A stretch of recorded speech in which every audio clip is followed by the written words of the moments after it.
I met with priests and leaders of the Haitian immigrant community in Puerto Rico. I heard their accounts of what has been happening since ICE began its raids.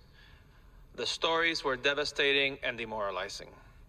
Imagine living in Puerto Rico for 40 years, building a life, raising children, contributing to our economy, and facing the fear of being unfairly deported to a country you barely know, one devastated by violence and disaster.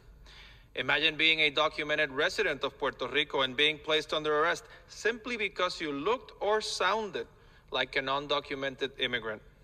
Imagine needing medical care, but being too afraid to leave your home and seek help out of fear of being detained and deported.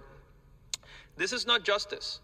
And as our former Governor Luis Muñoz Marin once said, injustice towards some is injustice towards all. Beyond the ethical concerns, beyond the moral concerns, beyond the emotional concerns that these injustices raise, there are practical consequences that I urge the administration to consider. The persecution of documented immigrants hurts our communities, our economy, and our businesses. Businesses in Puerto Rico and across the United States are suffering because immigrants are too afraid to go to work, seek services, or even buy food.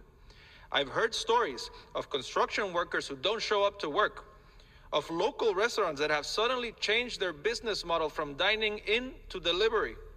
Barrio Obrero, a Dominican neighborhood in San Juan, is not what it used to be.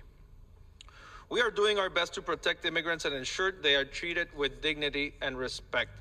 That is why on January 27th, I sent an oversight letter along with the chair of the Congressional Hispanic Caucus, Adriano Espaillat, to demand answers from DHS and ICE on wrongful tactics used by agents that have caused considerable distress within communities in Puerto Rico and across the country. To date, DHS and ICE have not adequately answered our questions. On January 29th, I personally called the Puerto Rico Association of Mayors and asked them to provide as much assistance as legally possible to protect our immigrant communities. And on February 6th, I joined Congressman Espaillat in introducing H.R. 1061, which would prevent immigration enforcement at sensitive locations such as churches and schools so that migrants can safely visit. Our message to the immigrant communities in Puerto Rico and the United States is simple.